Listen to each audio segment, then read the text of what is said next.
Hello, welcome back to Life with Joannis. I am Joannis, and if it's your first time visiting my channel or coming across my video, welcome. If it's your second, third, fourth, lovely, always lovely to have you back.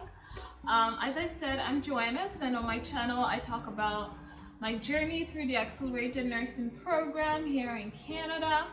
And I also do try to drop some hints, tips, resources for my lovely international students, or those who are planning to be international students. So as always, if you like what I'm all about, if you're curious and you just want to know more, like, subscribe, share, ping, you know the whole drill. Anyways, so in today's video, as you can tell from the title, I will be going through some things that I guess I would have liked to know before I started the program, but anyways, it's still not that much of a big deal. But I remember when I was trying to decide which school that I wanted to attend for the Accelerated Nursing Program, I had some questions, but I didn't know anyone within those schools that could answer that question. So I'm doing this video today, the McMaster edition, just in case anyone's curious and is like, what's the McMaster Nursing Program like? And I'm going to touch on some things that you may not necessarily find them on the website or, still. But anyways, let's get into it. All right, so the first thing, and of course I always have to use my cheat sheets, is pass-fail courses. So the Accelerated Nursing Program does have some pass-fail courses. It's usually the clinical course that's pass-fail. So the clinical course is basically like your placement course. Now, I should say this, I guess I should have said this in the beginning, but please keep in mind that a lot of the things that I'm going to say today, it does not necessarily mean that it's going to be like this forever at McMaster. This is just how things are now that I'm going through the program. So just in case anyone was curious, as always, still do your research and take everything I say with a grain of salt. All right, back to my points. The pass-fail courses. So in case anyone doesn't know what pass-fail means that after taking the course, you don't get an actual grade. So you don't get like a 70 or a 90 or 100. You just get P, like on your transcript, it just says P, which means pass, or it just says F, which means fail, but I hope no one ever fails a pass-fail course. There's still some things that you do need to do in the course, so it's not like, oh, you just go to your placement. You still have to do some assignments, but there are no official like tests and exams for this particular course. So, which personally I like it.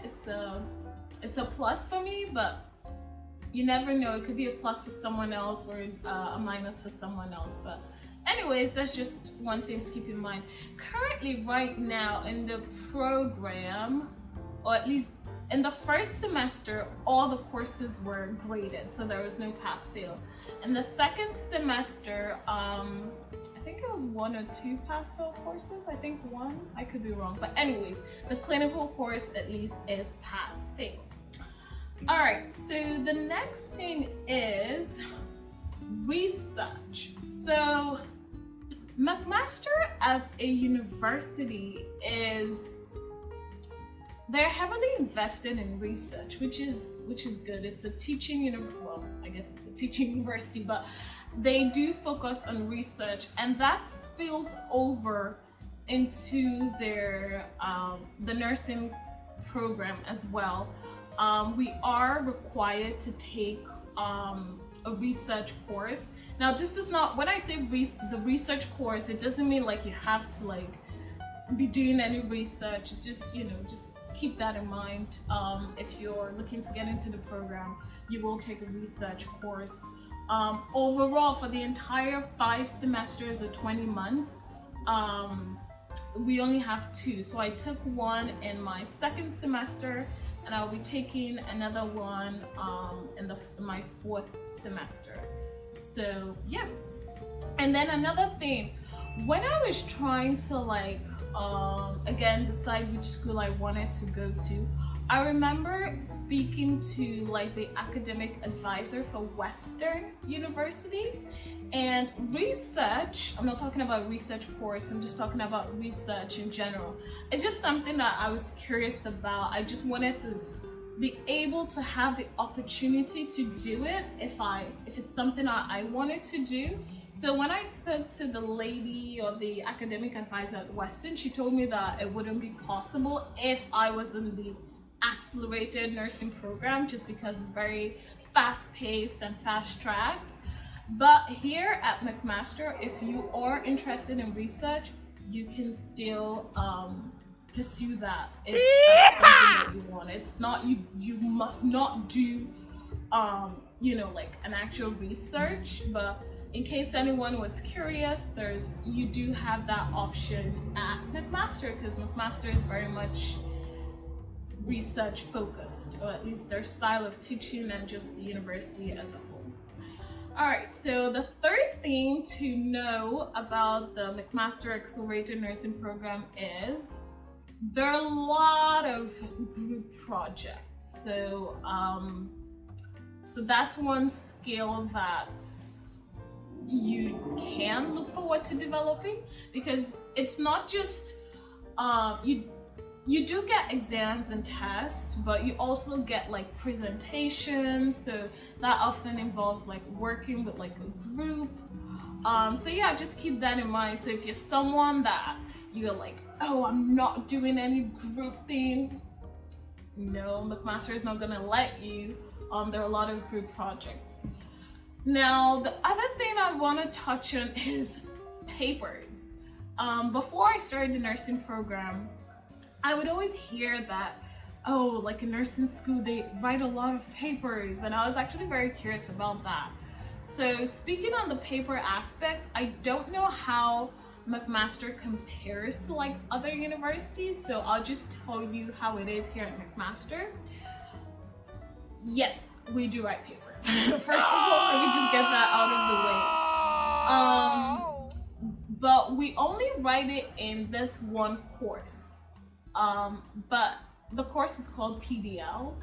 But this course, you have to take this course for the entire program. So all it's a 20-month program with 5 semesters. So each semester we take this PDL course, and this course comes with 1 paper. So I guess by the time I'll be graduating, that would be like 5 papers. But it's like, the way we're going now, it's 1 paper per semester, which again, I don't know how it is in like other schools.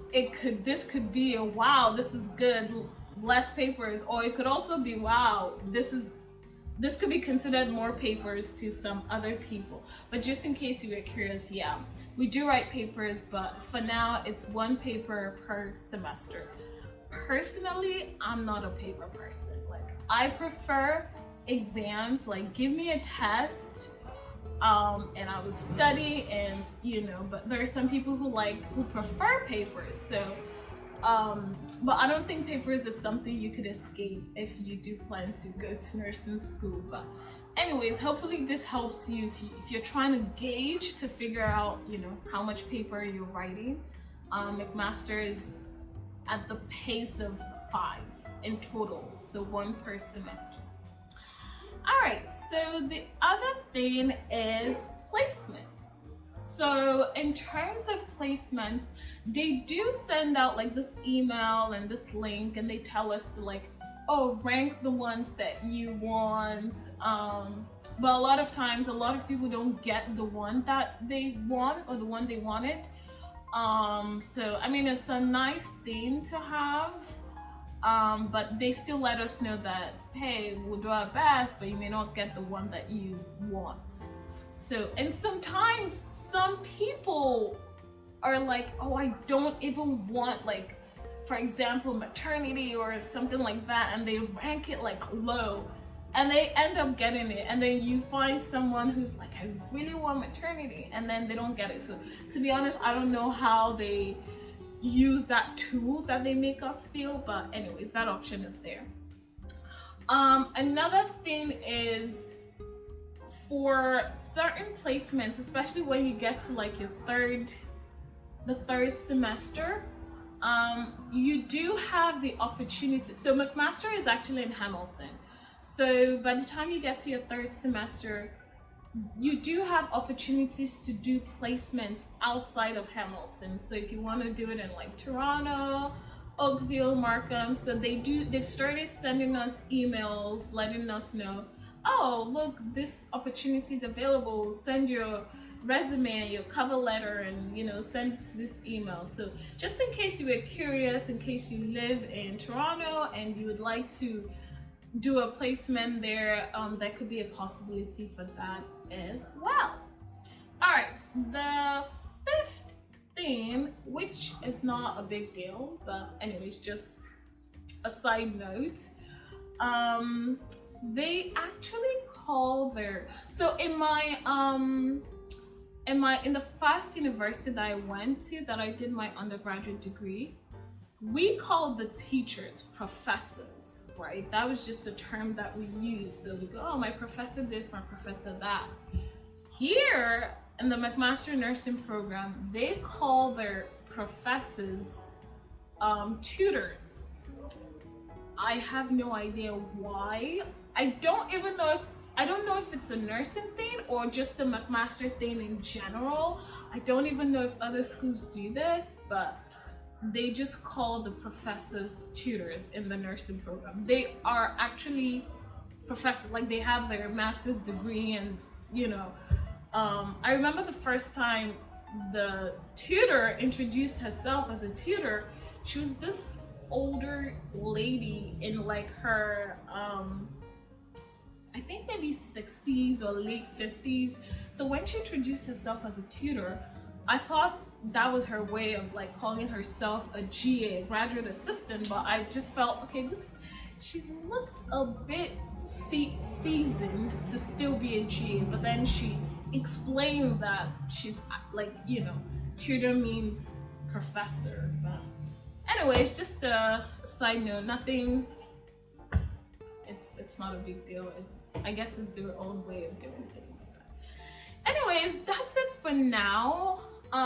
If there are any questions or anything that you would like to know about the McMaster program before you start, feel free to drop a comment in the comment section, or you can message me on my Instagram. I'll also put my Instagram in the description, so whatever you want.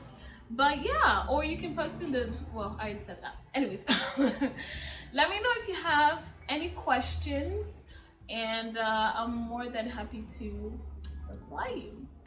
Anyways, as always, I hope you all are drinking your water and staying hydrated, because it is hot out here.